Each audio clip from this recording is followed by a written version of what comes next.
She went missing on her way home from work. Hours later, her body was found dumped by a Louisiana riverbank, shot execution style. The man responsible was just 18 years old. Nearly 3 decades later, he would become the first inmate in Louisiana to die by nitrogen gas. This is the story of Jesse Dean Hoffman Jr. Before we continue, if you're new here and you want more real, true crime stories told in full detail, make sure to hit subscribe and turn on the bell so you never miss an upload. Thanksgiving Day should have been a morning filled with family, food, and gratitude. But in St. Tammany Parish, Louisiana, a duck hunter was about to discover something that would scar him forever. As the sun broke over the cold Pearl River, he noticed something unusual near a small dock. At first, he thought it was debris or a mannequin. But as he got closer, the truth hit him like a punch to the chest. It was a woman's body. Naked. Lifeless. Her head tilted unnaturally. The hunter rushed to the authorities. Soon, police swarmed the scene. It didn't take long to identify her. The victim was 28-year-old Mary Molly Elliot, an advertising executive with a bright career, a devoted husband, and her whole life ahead of her. Her husband had reported her missing the night before, as she had never made it home from work. He had called friends, coworkers, and hospitals, desperately hoping for any sign. But now, the worst news imaginable had arrived. Mary was dead. She was shot execution style. The last confirmed sighting of Mary was the night before, November 27th. She had left her New Orleans office as usual and walked to the Sharon parking garage, where she kept her car. But that night she never made it home. Not long after Mary's body was found, police were handed a strange lead. A couple in New Orleans East had stumbled upon what appeared to be trash dumped in a lot: clothing, personal items, and 3 ATM receipts. Those receipts pointed investigators to a Regions Bank ATM. When police pulled the footage, their hearts sank. There was Mary, standing at the ATM, withdrawing cash. Right next to her stood an African-American man wearing a jacket marked valet. At first glance, it looked like a normal transaction, but Mary's expression told the truth. Her face was full of fear. This was no ordinary withdrawal. This was a hostage situation, and the night was only getting started. Investigators quickly traced the uniform to employees at the Sharon parking garage, where Mary had parked every day. The employees there wore jackets identical to the one seen in the ATM video. It didn't take long to single out a suspect, 18-year-old Jesse Dean Hoffman Jr., a valet worker who had been on break around the time Mary vanished. Police arrested him for questioning. At first, Jesse denied everything. He claimed he had left work, taken a bus, and gone to visit his girlfriend. But when detectives pressed him, the cracks in his story showed. Suddenly, he claimed he had been kidnapped by 2 armed men. According to him, those men forced him into a car where a white woman sat with a towel over her head. He said that these men took them to an ATM, forced the woman to withdraw cash, and then drove to a remote area. He insisted that they threatened to kill him and his girlfriend if he didn't assault the woman. When police didn't buy that, his story changed again. Now, he said one of the kidnappers had taken the woman away while he stayed behind, insisting he never heard gunshots and had no idea what had happened to her. But the evidence told a different story. Surveillance. Witnesses. Piece by piece, it all pointed back to Jesse. Under pressure, Jesse finally broke. He confessed. He admitted he had kidnapped Mary from the garage at gunpoint. He forced her into her own car and made her drive to the ATM, where she withdrew $200. But it didn't stop there. He drove her to a remote area in St. Tammany Parish, where the nightmare would only get worse. Mary begged for her life, and Jesse told her he wouldn't hurt her as long as she cooperated. But it was a lie. Instead of letting her go, he sexually assaulted her in the back of her car, holding her at gunpoint the entire time. Even after kidnapping, robbing, and assaulting her, he wasn't finished. Still naked and terrified, Mary was forced to walk down a dirt path to the edge of the river. Surrounded by weeds and piles of trash, she reached a small dock at the edge of the Middle Pearl River. Jesse ordered her to kneel. Then he raised the gun and fired into her head.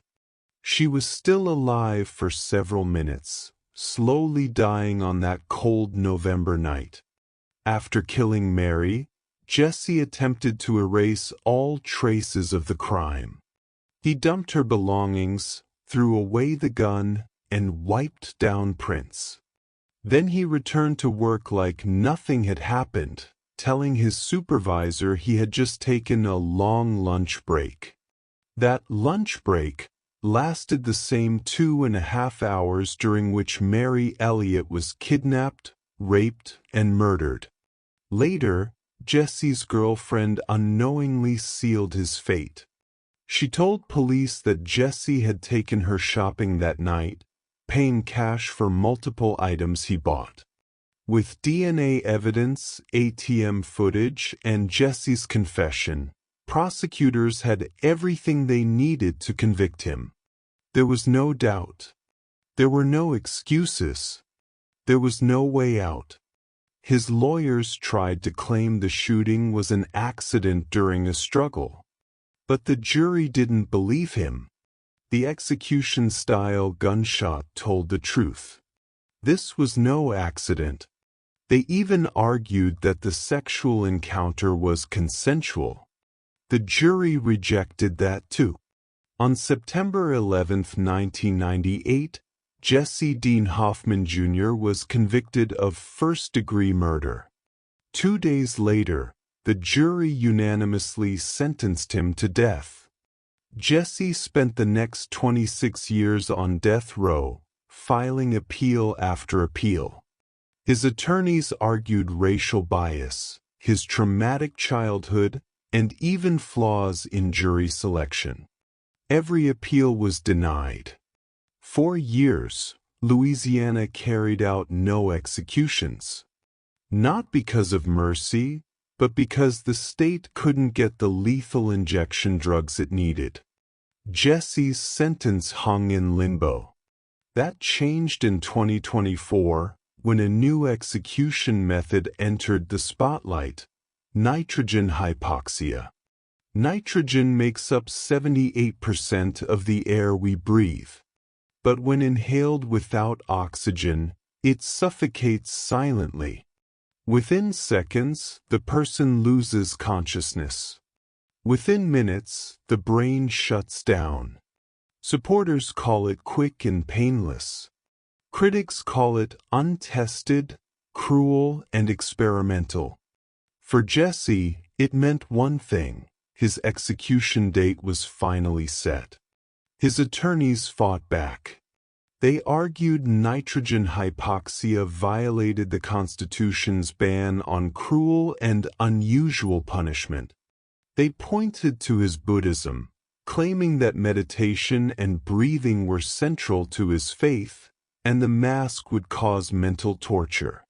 They reminded the court of his childhood, locked in closets, beaten, suffocated by fear.